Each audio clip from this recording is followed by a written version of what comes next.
Hello, and welcome to the Earth Chats podcast. I'm your host, Sahara.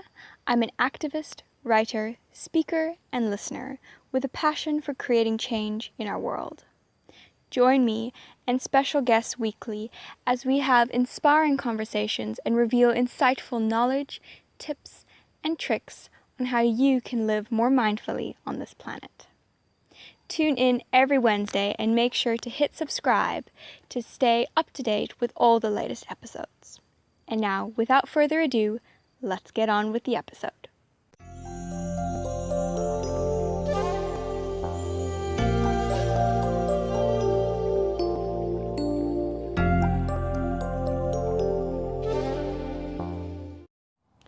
As a special gift to our listeners, BMDM Digital has created a 52-page free social media training guide that will help you ignite your social media. You can download your free copy in the link below. Welcome to Earth Chats. Today we have a very special guest with us today. My very beautiful and lovely friend Adele is joining us today, and we're going to be talking about a topic that we've actually both been wanting to talk about for a while now, having gone through our own experiences with it, and it's a bit of a different topic than what we usually talk about here on Earth Chats, but I feel like it's a very important topic for us to be talking about, and also because I feel, we're all a part of nature, and we don't just have to be talking about the planet, we're also talking about ourselves because we relate to the planet in so many ways as well. So welcome, Adele. Hello, thank you for having me.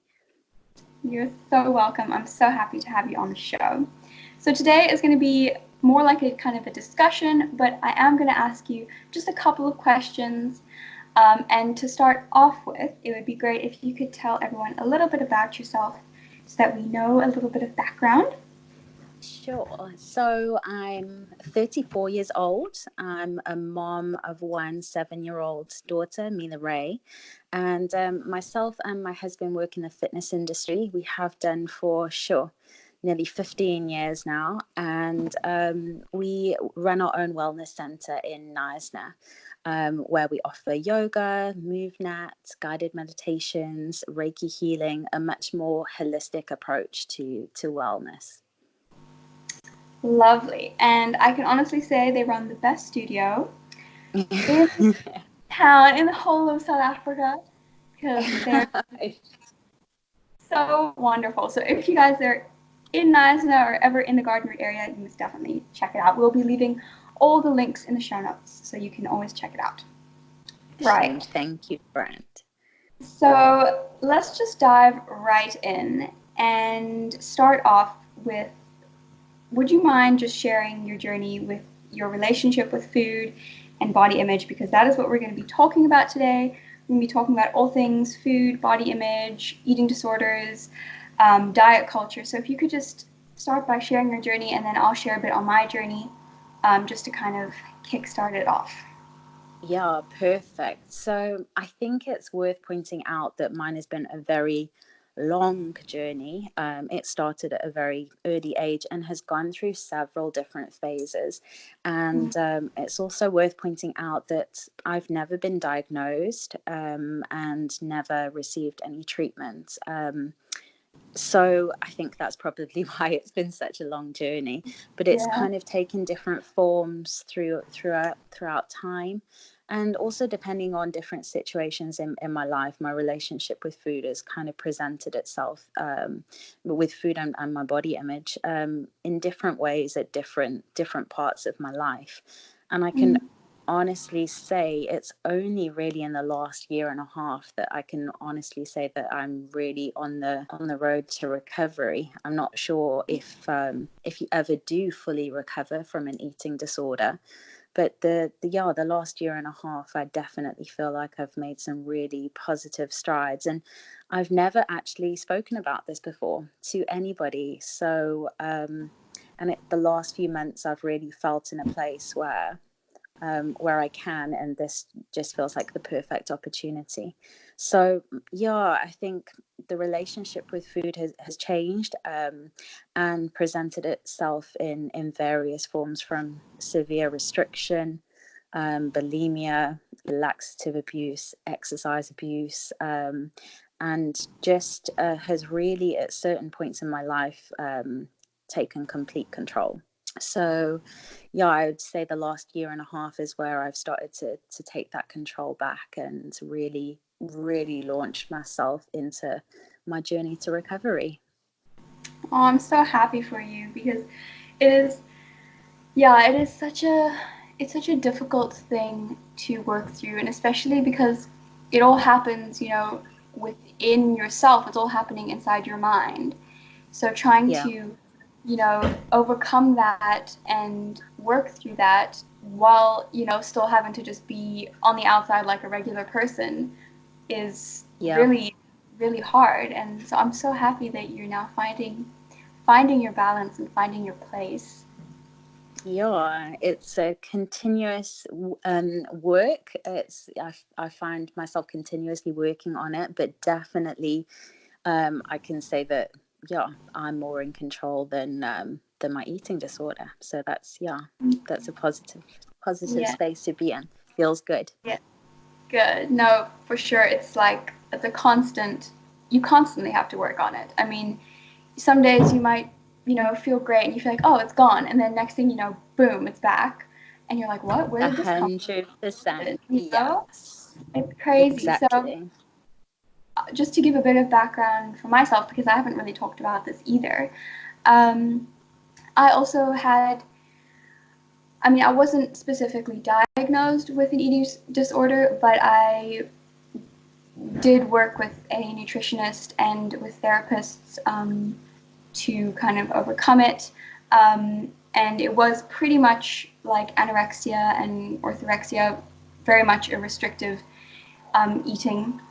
And that kind of started for me when I was about 15, 14, 15.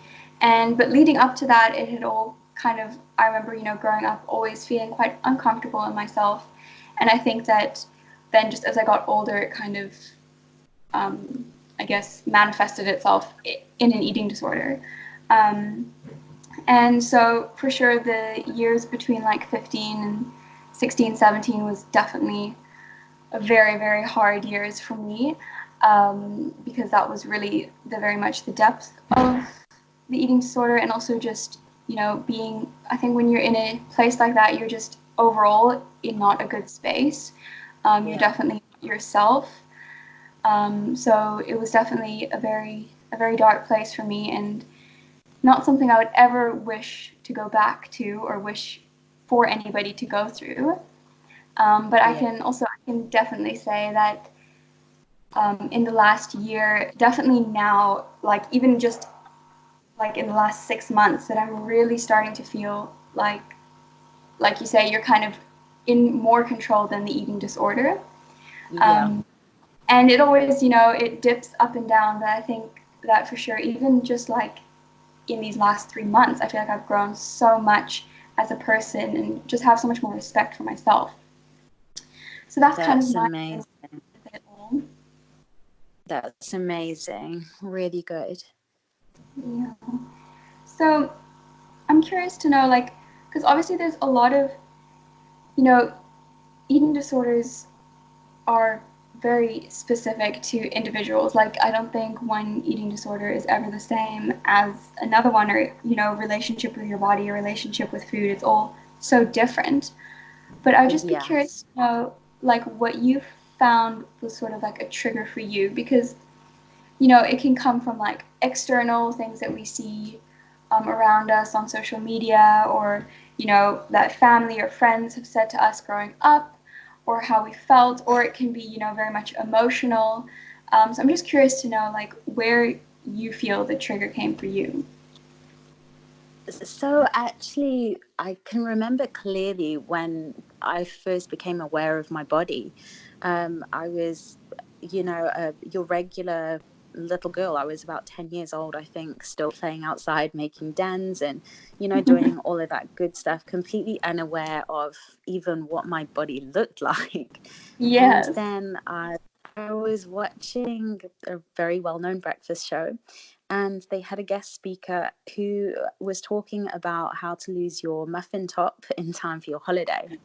And at this point in time, 10 years old, I had no idea what a muffin top was. But by the end of watching this rubbish on TV, I watched it and went to my bedroom, sat on the edge of my bed, looked in my mirror, lifted up my top, and I really had a healthy body. I, was not overweight, but I had a little bit of skin over the top of my jeans. And that's where that first awareness came. And really the first time I thought, oh, but my body shouldn't look like this. Maybe it should look like that.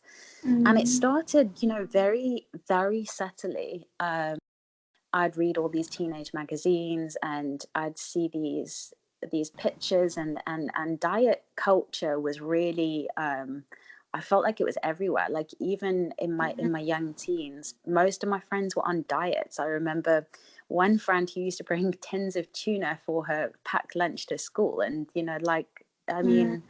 that's at 13, 14 years old, that's crazy. And then it quickly turned into more of a restriction for me. Whenever I felt low, down in life, out of control, or just, like you say, those teen years can be a really hard time. It's tough. For sure. And you don't necessarily feel your best. And for some reason, I seem to associate being happy and being confident and worthy with being skinny. And I would restrict myself to make myself feel better. But then as the years went on, I think it escalated to a place where it was no longer about aesthetics. It was whenever I felt out of control, whenever anything bad was happening in my life, I would automatically restrict my food again. And that kind of gave me a sense of control and made me feel better for a very short time. I think one common thread with eating disorders definitely is the need for control, I think, and in whatever shape or form that is. I think definitely those feelings of feeling out of control, which definitely as you're growing up and going through your teenage years, is a lot what you're feeling, because there's so many things happening, so many things going on that you just don't have control of. And for some of us, we feel like the one thing that we can control is our food and our bodies. And so that's what we kind of use as like an outlet, I guess. Absolutely. Absolutely. Yeah, and I feel like, for me, so from, a very young age, I kind of always felt this sense of like not belonging. My parents were divorced when I was very young, when I was like 4 years old, and my dad left, and like we've never had contact with him. I've never met my dad or anything like that. And I guess that was something that I never, ever wanted to deal with or ever wanted to talk about. I completely shut my dad out, like he never existed for me, and I never wanted to talk about it. I didn't want to talk about, he's from Nepal, so he's Nepalese. I never wanted to talk about the country where he came from. I wanted nothing to do with the whole of Asia. I was just like completely blocked that out of my mind, 100%. Yeah. And then for me, like obviously, so my dad, he unfortunately had a drinking problem, and that was, one of the main reasons that my parents split. And so obviously it wasn't a nice situation, but being very small, I don't think that adults always realize that if they're talking, the children might be listening and observing. And I always got this very strong sense of dislike from the family for my father, and somehow being a kid, I interpreted that as they didn't like me. And so I always I felt like I just didn't belong in my family. And I think that as I started to grow up and I started to go through puberty and stuff, and all those lovely changes started to happen, and also being homeschooled, I was the oldest grandchild, the oldest kid on the property. I lived on the property with all my extended family. And so when you go through change like that, it's very obvious to everyone, and everyone starts commenting on you, which is the worst thing that people can do in that time. Yeah. So, of course, that happened, and then I started to feel even more uncomfortable in myself and even more like I just didn't belong in the family, and I felt like there was something wrong with me. And I think that then that's how, I felt like, okay, well, the one thing I can control then, because everything just felt like it was out of control, is my food and myself. And that's kind of how that all started. And then I think definitely as I started to become more aware of like diet culture and, the ideals and stuff that are out there, that kind of increased it even more, because then I felt, well, like I really shouldn't, look the way I am. I need to be thinner, and then I'll, Yeah. maybe then I'll belong and I'll fit in more, which obviously is not the case. But yeah, Yeah. I think that was much a big thing for me. Yeah. I think a lot of us have fallen into the trap of also of attaching our self-worth to looking a certain way, to being a certain ideal, and attaching our worth and our happiness to that, Yeah. whereas actually really it's on the inside. It's got nothing to do with the external. So yeah. 100%. Yeah, no, for sure. We place so much emphasis on how we look, and I mean that's just how the whole, of society has kind of become with, diet culture and everything. It's just, and social media obviously plays a role in that as well, and magazines and Yeah. models and everything is geared towards looking this certain way. In fact, really interesting article in the National Geographic, because they're doing I think this whole year they're doing like a series on like women throughout all the years, and like just doing a whole kind of history on women. And the article in this issue was redefining beauty, and how the industry and how we've become so obsessed with this idea of being beautiful, and how it's kind of come to very much control our lives. And it Yeah. was a very interesting article also, just to see like how, the ideals of beauty are so different in different places, in different parts of the world, and also through the different ages. And how now we're actually, as much as their diet culture is still such a thing, we're also fighting against it a lot more. I think, social media Yes. has a negative impact, but it also has such a positive impact, because it's allowed so many of us to, share our voices and stand up and be heard and share our stories like we're doing right now. Massively, massively. Which, I must admit, social media was part of my problem, and also a mm-hmm. huge part of my recovery. Yeah, So it's a fantastic tool, but as long as you are choosing what you're giving your attention to, when I made the decision that I didn't want to live like this anymore and I need to turn this around, I I lay in bed that night. I didn't sleep, and I think I was following about 5,000 fitness influencers, bikini models, and all of this on my phone, which was just tormenting me day after day, making me feel yeah, like I wasn't good enough and giving me this false idea of, what I should look like. Especially as a personal trainer, I felt like a huge pressure to look like the girls in the fitness magazines, or the bikini competitors, and all the time, and that's just not possible. But yeah, then I lay there that night, and I unfollowed every single one of them, and I started to look for people who were on a journey to recovery, who were speaking about body neutrality, and about their eating disorders. And all of the sudden, I felt this huge community, and almost permission to take those first steps. And yeah, it was actually a huge part of my recovery, which is ironic because it was a huge yes. part of my problem in the beginning. But yeah, there's room for both. It's how we choose to use it, and where we focus our attention. Yeah, no, 100%. It's definitely, we can either use it as a tool, or we can use it as a tool for distraction for ourselves.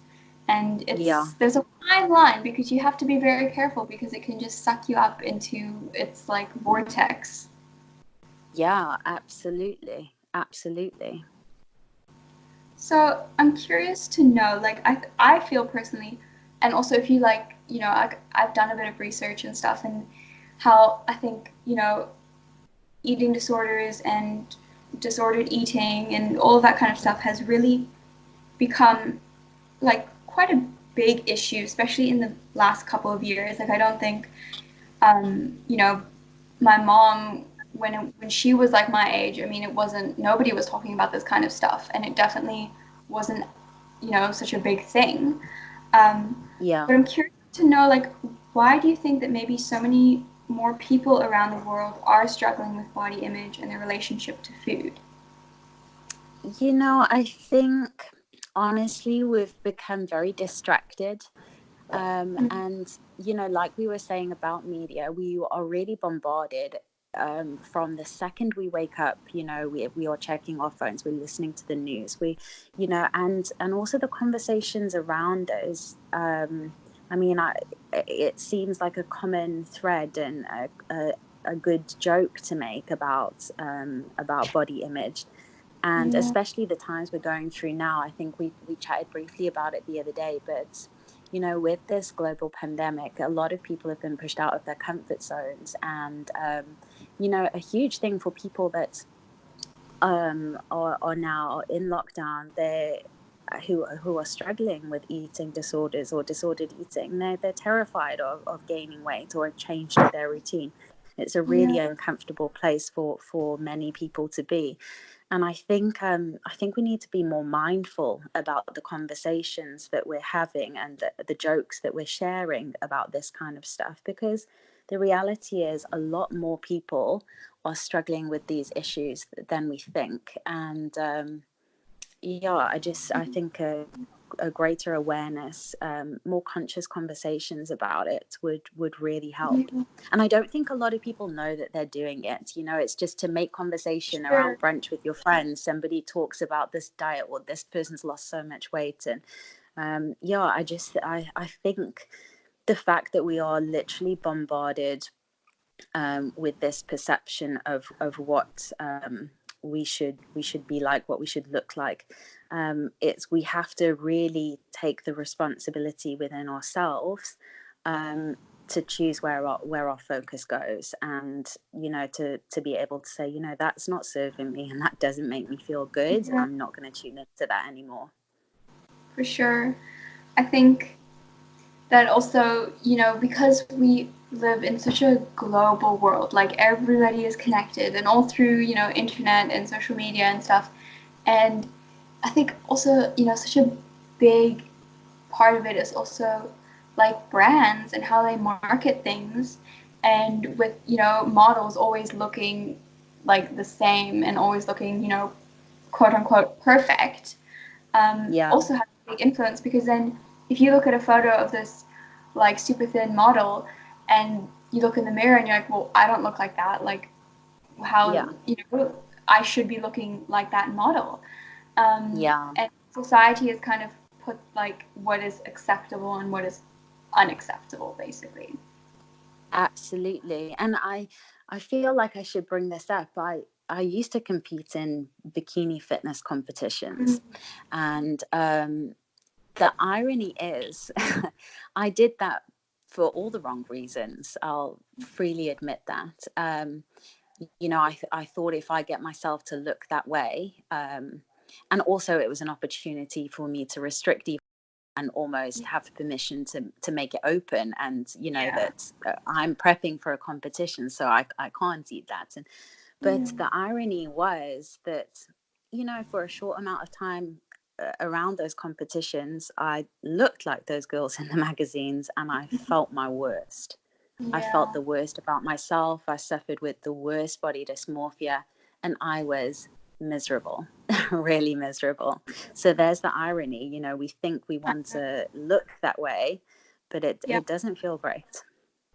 for sure. I think I had exactly the same experience. I mean, I didn't do bikini competitions, but I restricted my food so much and I lost so much weight that I was stick thin, like so thin. Like if I look back at pictures now, like it's like shocking if you to Yeah. see how like different I looked and how extremely thin I was. It was actually really scary.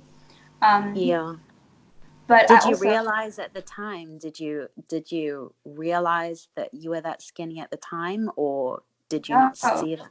not No. at Yeah. you see that's such a scary thing. Um, Yeah. and I think we should actually talk a little bit about this, about body dysmorphia, because it is such a big thing, like part of an eating disorder. You know, it's not just like Huge. food or whatever. It is like it becomes like this whole other thing where you can't like see yourself, you Yep, know? absolutely. 100%. I think, a week out from my competition, the last competition I did, and I think my body fat was around 7 or 8%, which is ridiculously Mhm. unhealthy for a woman to be. Um, but you would think that I would feel like I looked good at that point. And I remember being in the toilets of the gym, crying my eyes out, saying that there's no way I'm getting on stage looking like this. To me, when I looked in the mirror, and how I still felt, I felt huge. And it's like you say, it's only when you look back at those pictures you realize how scary and how dangerous that is. Yeah. No, same. I mean, I think, gosh, I think I was because when I kind of made, the turning point that it was time to like do something about it, I actually did work with a nutritionist. And I remember Yeah. I had to get blood tests done. I had to get like my weight and everything had to be measured. And I was 35 kilos at the Sure. time. Yeah. And I was like 16, which is Wow. like, it's hectic. I mean, my little Yeah. 8-year-old cousin is like 35 kilos. I mean, it's crazy. And yet Yeah. when I looked in the mirror, I did not see that. And that is I think the scariest part, that you cannot see yourself, and no matter what anybody says, no matter what anybody does, it doesn't change anything. You just stay like stuck, stubborn in what you're doing, and you Yeah. can't see out of it. Absolutely. Absolutely. Yeah. And it doesn't matter how many times people tell you, it's just, yeah. Yeah. I No. can relate. Yeah, no, it's so scary actually to think back on that time. And also, like, luckily I was never hospitalized, but I think, if it had gone on for much longer, I probably would have, because I don't think I could have lost much more weight. Yeah. Yeah. Sure. Yeah. So, oh gosh, it's so much. If you just thinking back on it, it's like, wow. I'm quickly interrupting this episode to bring you a little message from our amazing sponsors who've made this episode possible.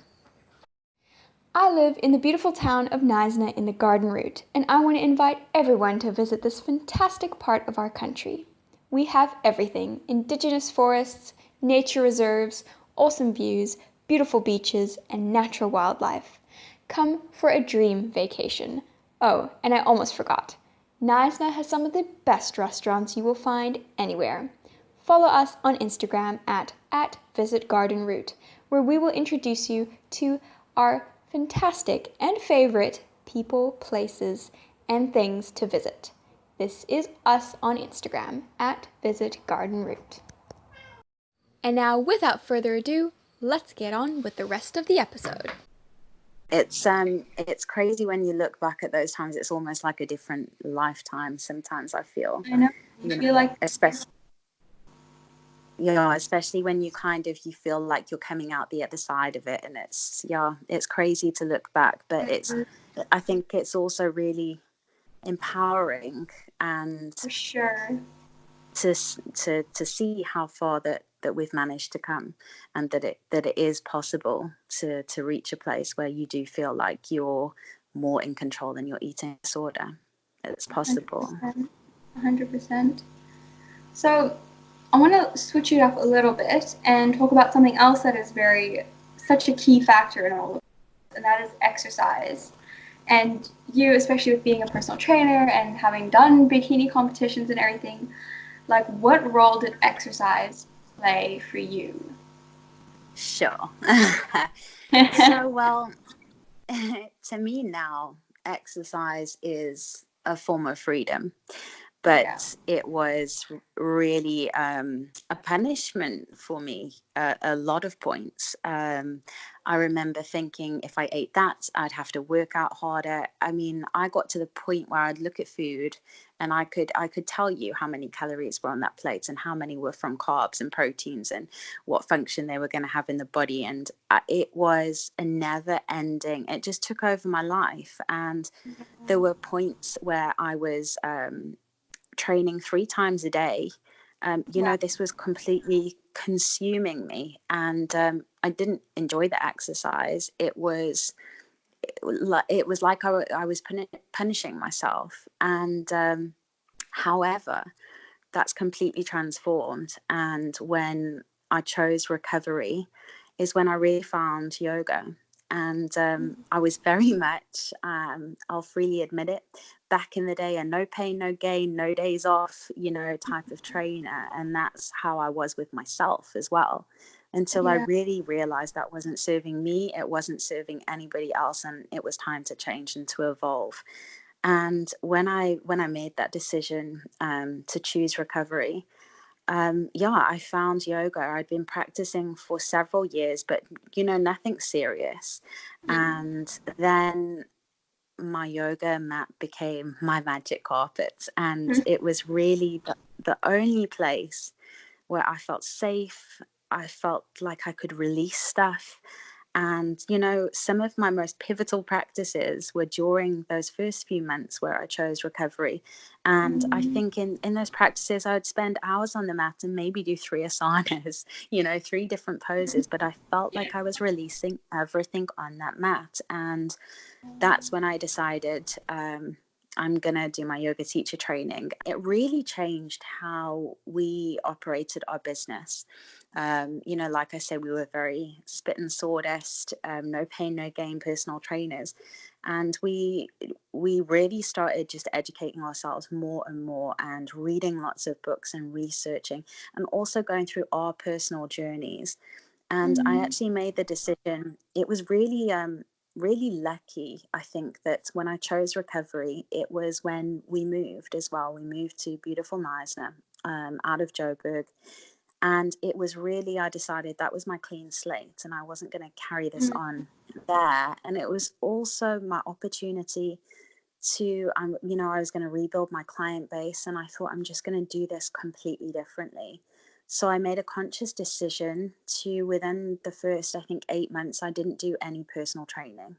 I refused to give nutrition plans out to people because I was still very much going through, okay, how do I do this now? I didn't want to give people restrictive plans. I didn't want to be any part of encouraging any behavior like that, or plant the seed for a behavior that might develop into something else. I became very aware of the huge responsibility I had, and that often when people do come to us to start their wellness journeys, they're already in a vulnerable position.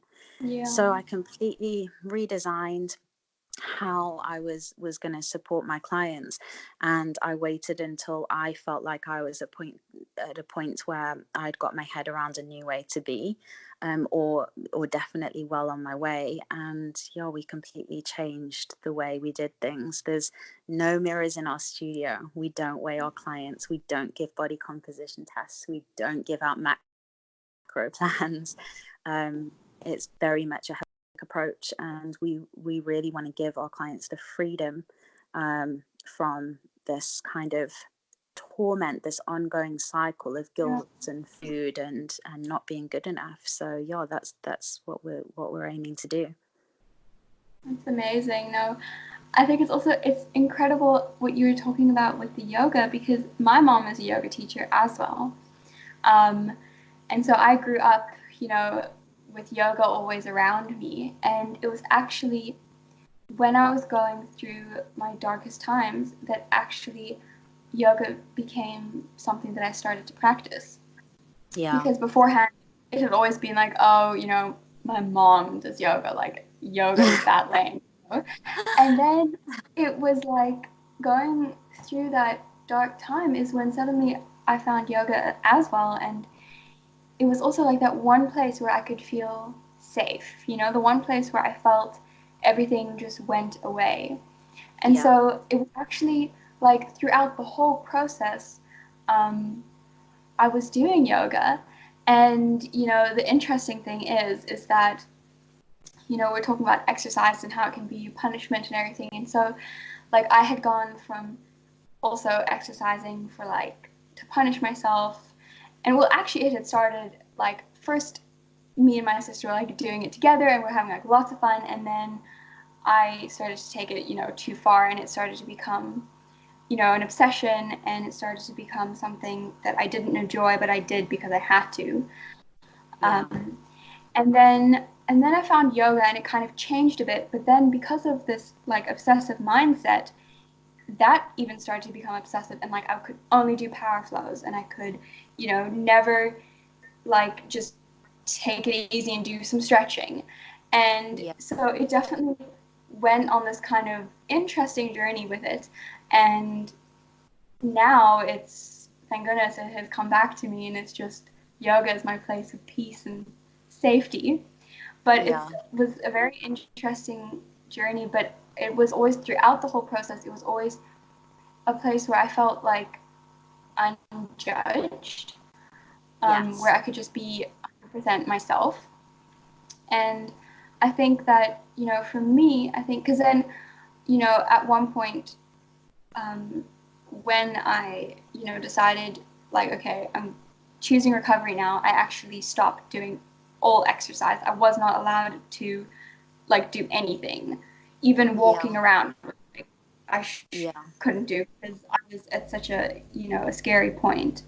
Um, Yes. and then, having kind of come back to having gained a bit of weight and come back to more of a healthy place, is then when I found you and Evan, and you guys, I think, had just moved to the area, and starting MoveNat and stuff was actually like the first time that I had ever done like exercise, and it was not about how many calories I burned. It wasn't about, how sore I felt or what I looked like or whatever. It was simply just out of enjoyment and more Yeah. focusing on the things that my body could do and improving on the things and the skills and whatever it is that I could do instead of how I looked.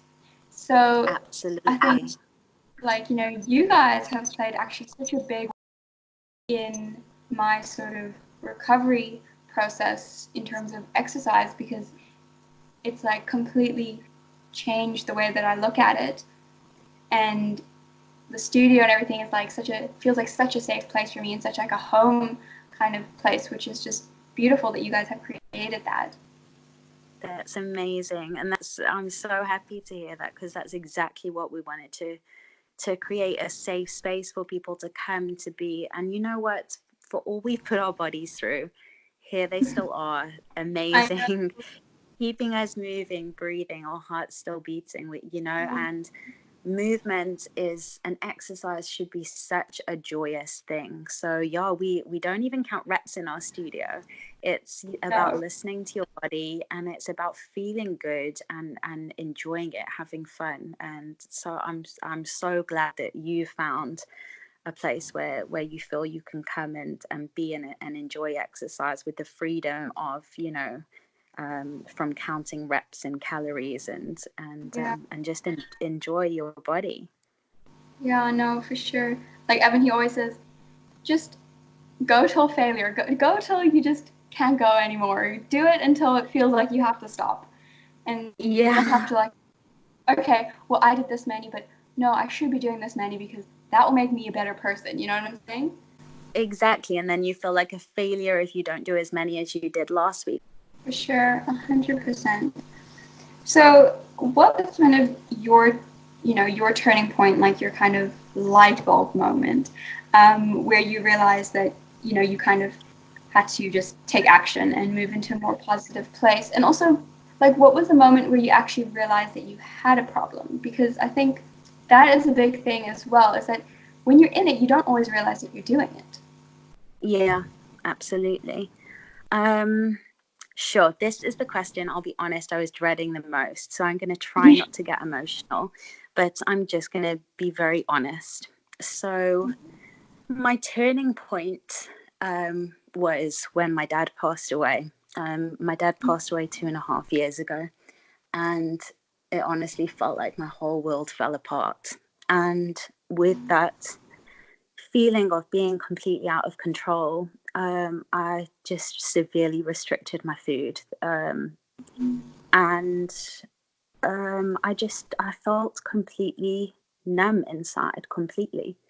And then I had a realization one day that I couldn't do this to my dad's daughter anymore.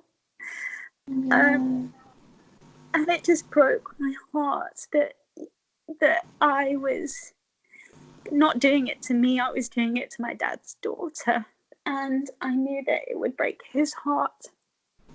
And that was just pivotal for me. I just thought, I just can't carry on like this. And, you know, I was very aware that my dad was still with me, and I wanted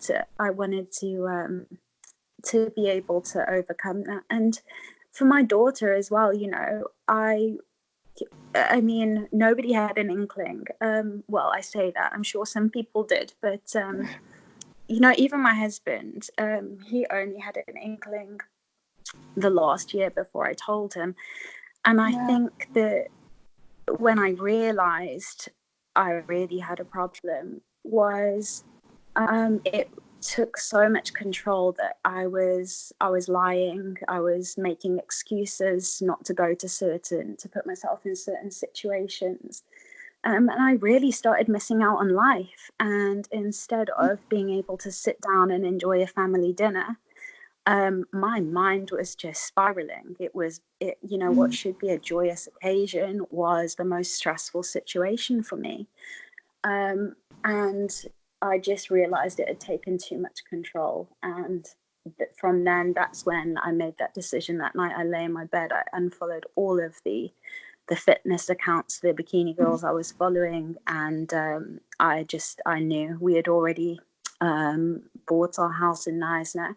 And I was like, that's my fresh start. And I made the conscious choice to choose recovery. And yeah, and that was my turning point. And the irony is, you know, it took me to feel that kind of pain and guilt that I was treating my dad's daughter this way, and you know, thinking, gosh, I would never, you know, it's just the worst thought to think of my daughter feeling like this about herself. Like, I would hate for her to look at the dimples in her thighs with anything less than love. And I didn't want her growing up with any of this around her either. So that was a huge motivation. But the real progress in my recovery came several months later, where I actually started to like myself. And I was really proud of the choices I was making, and it really wasn't easy. You know, it was something I very much did by myself, and I was having to break those patterned behaviors that had really started from about 10 years old. So that's a long time. Yeah. Wow. But when I started to kind of almost give myself a little bit of respect for, do you know what, you're actually doing this, and wow, you've managed to be in that situation and fight off these thoughts and not make excuses to get out of this meal with friends and things like that. I started doing it for myself, and that was a real turning point. Wow, thank you so much for sharing that. Like, wow, I mean, I can't even imagine how it must have been such, like, your whole world is just kind of turned upside down. You know, when you lose somebody that's so close to you, I can't even imagine. And the irony is, you know, I I dropped quite a bit of weight quite quickly over that time. Like I just stopped eating. And the irony is, everybody when I came back to South Africa after being in the UK was like, "Oh my gosh, you look so amazing." Oh my And I God, just, it's the worst. yeah, the worst. And inside, I just thought, my gosh, these, like I felt broken, and yet, like, people congratulate weight loss all the time without, I mean, they don't mean it to be mean or thoughtless, but No, if we can bring more awareness to how we talk to people. I mean, we don't know people's reasons for weight loss. Sometimes it's not intentional, sometimes it's grief, sometimes it's depression, sometimes it's an eating disorder. And I think, I really feel like as a society, we can all do a little bit better at to stop congratulating weight loss like it's this amazing thing, because sometimes it isn't. 100%. And also, I think, you know, so often it's like the comments that you receive are very just physical, and I mean, people don't know what's going on behind the scenes. It's actually, how you're really doing. It's like they just look at how you're looking physically. And I know that for me as well, like I would get a lot of comments like, oh wow, like you're looking so amazing and everything, and your mind just thinks, oh well, that's good, like I'm doing a good thing now, Yeah. even though Yeah. totally not. And I think before you maybe congratulate somebody or comment on their body, like just to think a little bit beforehand that you don't really know what's going on inside their heads.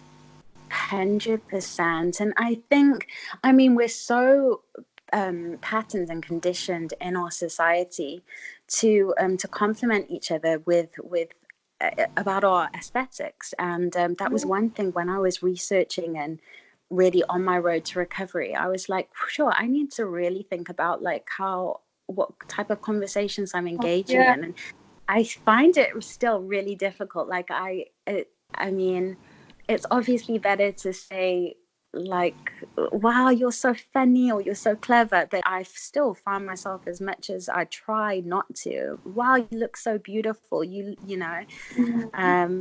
but it's a lot of conditioning and pattern behaviors that we can, if we're conscious about it, we can begin to change. Yeah. For sure. And I think, of course, like on this whole journey of recovery, you have, I think some people think, okay, like you decide to recover and then that's it. But it's so much Yeah. more than that. It's so much work that goes into it. Yeah. And because I think that when you have like an eating disorder, you go through something like that, you almost become like two different people. And I always felt like, during that time, it was like the eating disorder had kind of overtaken, and like the little bit of Sahara that was still left was just like shoved in the corner and like in the dark. And I feel Yeah. like it's so much like during recovery, you're really having to kind of like, it's like there's a constant conversation going on in your head. It's like you're two different people, and you're Yeah. constantly like fighting and arguing and having to really like be so careful and so mindful of like what you're doing or what you're Yeah. thinking about. And you constantly have to be like, sometimes I was just like, well, this is like, I'm tired, like I just don't feel like doing this anymore. But Yeah. you have to try and find that strength to just pick yourself up again and keep on going, because I mean, I guarantee you that you will not regret it at all. Absolutely. Absolutely. And you're 100% right. It's not that one day you wake up and you're like, I'm not going to do this anymore, and you go back to Yeah. normal life. It's And like I said earlier, I don't know if you do ever fully recover from something like this, but No. we have the choice every single day. And really, like, I'm still very much in the stage of, I constantly have those battles in my mind, but Mm-hmm. I have these conversations. It's a constant battle every single day. And I sound like a crazy person, but I will have conversations in my head, like an internal dialogue. And, a little thought will pop up, and I know it's, my eating disorder. And I will literally have to be like, no, it's no, like it's not going to happen. And some days are easier than others, but every day is a choice. And I just, every day I'm choosing recovery, no matter how hard it is. 100%. I think if you talk to people that haven't gone through it, and you talk about like voices in your head and stuff, and they just think that like, what the heck? This person's gone insane. But I Yeah. like Yeah. it is a constant dialogue and constantly just checking yourself. And I do the same thing. Like someone will pop up and I'll be like, no, Sahara, like you know better. You know that is wrong. Just don't even listen to that. Like don't even go there, because it can be hard. Sometimes you can get sucked into there, and then it's like, then it's I end up, then I feel so guilty. Like afterwards, I feel like, well, how could I do that to myself? Yes. Yeah. And I think those patterned thoughts are, before people think we're completely crazy, like hearing, voices in our heads. It's like that monkey mind, that Yeah. conditioned thinking. And I think because we've been having these thoughts for so long, it's just like it's on repeat. Yeah. And it's, you can relate it to anything. I mean, so many people are so distracted by any number of things, but for us it presented itself as an eating disorder that was kind of controlling us. And it's about actually stopping, being like, okay, I see that thought coming, I'm Yeah. not feeding into you anymore. That's, Yeah. and really working and choosing to redirect yourself every time. Yeah. So what do you find helps you sort of to like through those times? What is something that, keeps you moving forward? Do you know what? For me, I mean, I'm a yoga teacher, but I can see how many people it helps. And for me, my yoga mat, there's nothing fitness about my yoga. I teach very Yeah. traditional yoga, and to me, it's a spiritual practice. It's not a fitness class. I've got nothing against people who do turn it into a fitness class. That's great. As long as you're doing yoga, I'm happy. But for me, yoga is very much an internal practice, and it's something that always brings me back to my center. It keeps me grounded. It makes me feel like I'm connected and part of something so much bigger. And it gives me the utmost freedom and just a place to release and just to be. So that with my meditation has honestly really been life-changing for me, to have something, and it can be anything, whether it's painting or journaling or some other activity, that anything that brings you back to your center, that drowns out all that white noise and allows you just to be in the present moment. um, Anything that you can do like that is really going to help you. 100%. That's so beautiful, because I can like have exactly the same. Anything that grounds me back. So like either if I do yoga, it's also, so much. I think so many people yoga, nowadays in like modern day has become such a kind of thing, like a fitness thing, but it is, it really is a spiritual practice. It's really about going within yourself. And I think it's Absolutely. so beautiful how each and every practice will be so different depending on how you're feeling. And Yes, I think, absolutely. yeah, I think for me as well, like just grounding back and connecting back and like, feeling, like you said, like a part of the greater whole of life, of nature. I mean, for me, doing either yoga or like meditation and journaling. Journaling was a huge thing that helped me, and I still journal every morning, no matter what it is that I'm writing about. Sometimes I'm just writing about how beautiful the sunset is, or sometimes there's something that needs to be released. Yeah. And for me, my garden as well, because growing up, nature and the planet and everything was such a big part of who I was. And I think that when I went through that dark kind of time, I, you know, you become so consumed with yourself kind of that, you know, you kind of forget about everything else. And so for me, like if I'm not feeling good, like the best thing for me to do is like go and sit in my garden, and like I could just sit there and pull out weeds or something, and it just grounds me right back into like my space and who I am, which is so important. Absolutely. And also just doing stuff for fun. Like a big Yes. realization that I had was, wow, I always had to do something that had an outcome or a purpose, and or benefited or was for other people. And in the last year, like I've rediscovered just doing stuff for the love of it because it feels good. And I don't think whether you've struggled with eating disorders or not, I think you can relate it to anything. I think the more time we can give ourselves to just be and just enjoy life, and without any outcome having to be at the end of it, I think that's a beautiful thing as well, and that will always bring you back to your center. Definitely. I can so relate. I always had to do something that was like productive. You know, I couldn't just Yeah, go and have fun or something.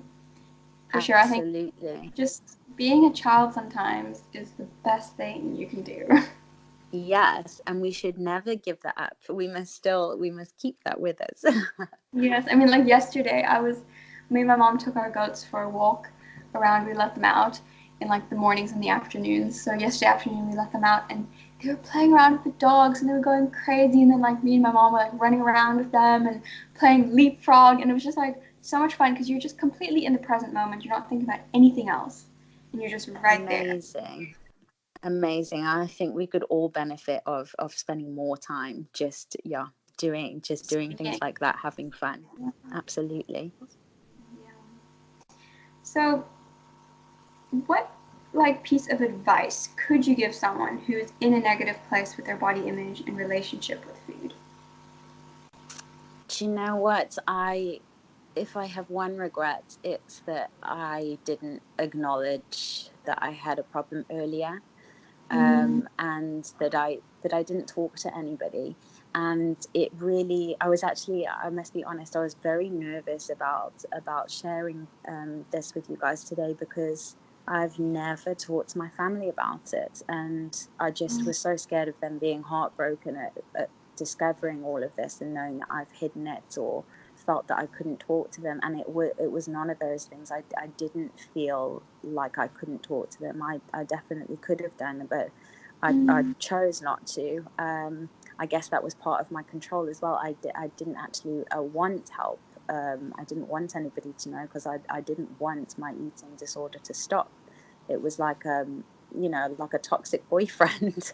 um, just had that like hold on me. And yeah. as much pain as it caused me, it also gave me a lot of comfort. Is that weird to say? That was like my thing. So, Yeah. but from looking back now, the position I'm in now, I would say to anybody who is going through anything, out to somebody really, because there is so much life and so much freedom and so much love on the other side, and that's worth so much more than your eating disorder. And I think you know yeah, just by sharing with somebody and acknowledging it. I think I was in denial for a very long time.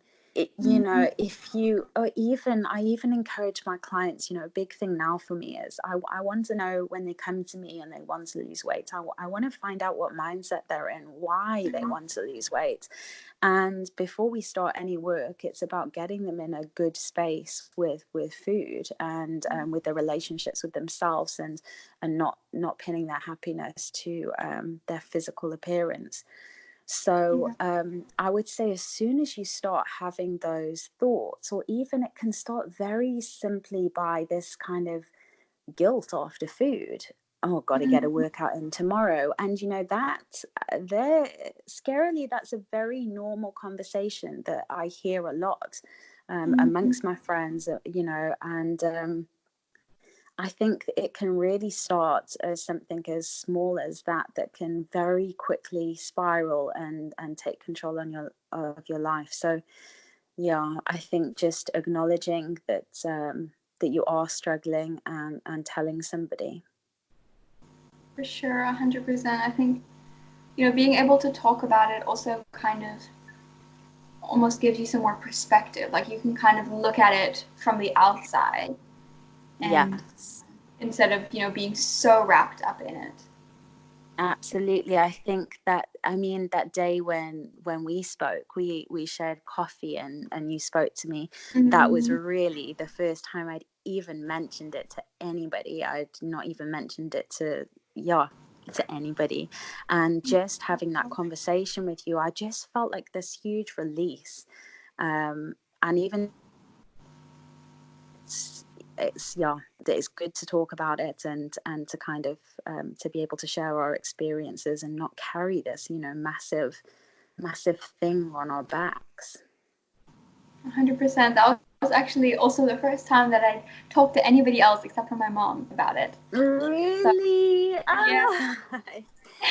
Divine timing, friend, divine timing. Yes. Well, I'm so glad that we could do this together and share this together. And Me too. yeah, wow. I mean, we've both gone through such journeys, and we still are on these journeys. And I think so many of us probably are and can relate to this. Absolutely. And I think it's so special that we can share this, and it's important as well, I think, to share our stories. I was incredibly nervous about doing this and about telling people. And when I posted on my Instagram last night saying that I was going to speak about this, not giving too much information, but basically saying I was going to share my story. And the response, Sahara, was overwhelming. The amount of messages of people that have gone through similar things and kept it hidden and or are struggling. And I just think, it affects more of us than we realize. And the more we can share our experiences and kind of support each other, we give other people the permission to also to share. 100%. I think it's such an important conversation to have because it can be so, yeah, like you said, hidden, and people are so ashamed, I think, of it. But I think being able to create a safe space where people can share and can talk about it. And I think the biggest thing is also finding that, like, that common ground, finding people that can relate. Because when you're in that space, you really can't relate to anybody. You can't relate to people around you. You can't relate to people having fun because on the inside you are just like blank. Absolutely. Or thinking of your next excuse to get out of the situation, or exactly. Life passes you by. Yeah, 100%. So we're going to wrap up, but before we finish off, could you let us know where people can find you and all the amazing things that you're doing and the amazing space that you've created here in Knysna with your studio. If you could just let us know where we can find you, and I'll link it all into the show notes. Okay, so, well, if you are in South Africa, we are in beautiful Knysna. We have a boutique studio there, Studio on Main. But we also offer online support as well. So we've got a lot of clients overseas that we personal service we offer. So you can follow us also on Instagram at Studio on Main. And then obviously with the recent events, we've really been pushed out of our comfort zones. I am terrible at anything technology based, like it's my worst. And obviously we're forced to go online, but it's actually been an amazing opportunity. We decided to create 2 separate YouTube channels. Mine is called Free to Be, and my husband's is called Evolution. And he is offering free movement sessions, movement snacks, and it's really about getting to know your body, having fun with your body, and feeling all the freedom and capabilities our bodies have. It's a very empowering form of exercise. I think not a lot of people, especially over here, have heard about it. And he's one of only 3 instructors in the whole of South Africa, but Knysna is taking the world by storm, so check it out. And then, my channel Free to Be is my yoga workouts, my guided meditations, some home training, and we decided to offer this service completely free of charge during this time. We just believe that everybody needs to have access to tools for healthy mind, body, and soul. So check that out and be sure to give us a subscribe. Yes, that is lovely. I think everybody should go and do one of your guided meditations right now. Shim, thank you, friend.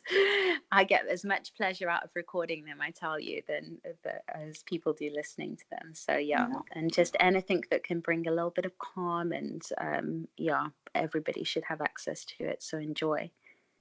Yes. Well, thank you so much for coming on. Thank you. Sharing everything. Wow, this has been an incredible conversation. I am so grateful for you. I'm grateful for you, friend. It was meant to be that we came together to talk about this at the same time. It was just felt right. So thank you for the opportunity. Not a problem at all. And I think hopefully a lot of people can relate, and that a lot of people will maybe find some, common stuff that they can relate to in this, and hopefully it'll inspire other people to start sharing a bit more as well. 100%. And you know what, anybody that is going through anything and has any questions, or wants some advice, or even just somebody that's out of their kind of inner circle to speak to, please know that you can contact me via Instagram or via our website at Studio on Main, and I'm happy to talk and to support anybody that needs it. So thank you so much for coming on the show and for sharing all your beautiful stories and experiences and all the ups and downs and all the rough parts and the good parts. So thank you so much. I really appreciate it. Thank you, my friend. Same to you. Namaste. Enjoying the show? Then please support us so that we can continue making awesome episodes just for you. A minimum donation of 100 Rand will get you or your business listed on the Earth Chats page as a sponsor with a link to you or your business. Please visit the link below to make your contribution. Thank you for tuning in to the Earth Chats podcast and supporting the show. I hope you enjoyed this episode, and if you feel someone else could maybe benefit from hearing this conscious conversation, please do give it a share. And that's it for now, guys. I'll see you next week.